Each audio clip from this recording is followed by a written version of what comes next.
deal or its civilian infrastructure will be decimated by U.S. forces. The president insists he will not budge on his Tuesday deadline. On Monday, he reiterated threats against Tehran, warning that the country would be left without any power plants or bridges if they fail to make a deal. Earlier, Iran rejected a 45-day ceasefire proposal and instead demanded a permanent end to the war. Our White House correspondent Kimberly Halkett reports. The entire country can be taken out in one night, and that night might be tomorrow night. Speaking to reporters in the White House briefing room, U.S. President Donald Trump repeated his threat to Iran: make a deal and open the Strait of Hormuz, or face consequences. We're giving them till tomorrow, 8 o'clock Eastern Time, and after that, they're going to have no bridges, they're going to have no power plants. Stone Ages, yeah. Downplaying he was committing war crimes by targeting civilian energy and infrastructure, Trump told reporters the military destruction will be immediate. Every bridge in Iran will be decimated by 12 o'clock tomorrow night. We don't want that to happen. Trump spoke following a dramatic weekend rescue of an F-15E airman shot down Friday over Iran. Trump, along with his defense secretary and the director of the CIA, detailed how the weapons systems officer evaded capture for almost 2 days, despite serious injury. Despite the peril, the officer followed his training and climbed into the treacherous mountain terrain and started climbing toward a higher altitude. Pictures on social media show the two charred C-130 planes the U.S. left behind, stuck in the mud, nearly hampering the rescue. Per the president's direction today, the defense secretary, Pete Hegseth, on Monday warned Iran in advance of the U.S. deadline to open the strait. While diplomacy through intermediaries is ongoing, U.S. strikes in Iran will continue. Tomorrow, even more than today. And then Iran has a choice.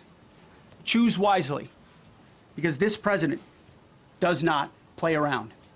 U.S. President Donald Trump told reporters on Monday that he believes Iran is negotiating in good faith, and it submitted what he calls a significant proposal to end the conflict that, in his view, is still not good enough. Kimberly Halkett, Al Jazeera, the White House. Well, Iran has presented a counter-ceasefire proposal to Pakistani mediators. The initiative lists 10 points, which it says are based on past experiences in previous negotiations. Tehran says it has rejected a ceasefire, emphasizing the need for a permanent end to the war with respect for its demands. It says the deal must encompass an end to regional conflicts and that it must include a protocol for safe passage through the Strait of Hormuz, reconstruction and the lifting of sanctions. Going to bring in Mohammed Val, who's in Tehran for us. So tell us more about Iran's response to the initiative from Pakistan. Yeah, Rob, you have mentioned the major points in that proposal, 10 points instead of 5. During the last few weeks, they were talking about 5 points, now 10. And the most important thing here is the context and the explanation of some of those points. For instance, they rejected the ceasefire proposal, and they want an end to the war, a permanent end to the war. Not just a permanent end, but also an end to the war, not here with Iran, but also across the region. So the understanding is that they want also an end to the war in Hezbollah. They want any deal to include, for instance, the Israelis withdrawing from South Lebanon, Israelis stopping the war on Hezbollah. This detail might not be mentioned, but this is what we know from what they have been saying over the last few days. And they also want a protocol on Strait of Hormuz. And the explanation, of course, is that they have been saying that they want from now on Iran to have a sort of control there, a permanent sort of control that allows it to levy some fees on ships so that it can compensate for the loss, for the destruction that happened during this war. So all of those points Iran has now submitted. So Iran, for the first time, has said clearly that it is responding and that it has responded to the American proposal.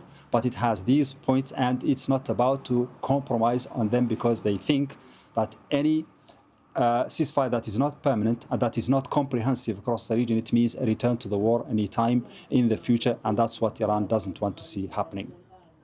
Well, in the meantime, Israel has targeted Iran's second largest petrochemical facility linked to the South Pars gas field. The site's a critical energy hub. It's accounting for around half of Tehran's petrochemical production. A previous Israeli strike there in March triggered Iranian retaliation against energy targets across the Gulf. Now, South Pars forms part of a 9,700 square kilometre gas field.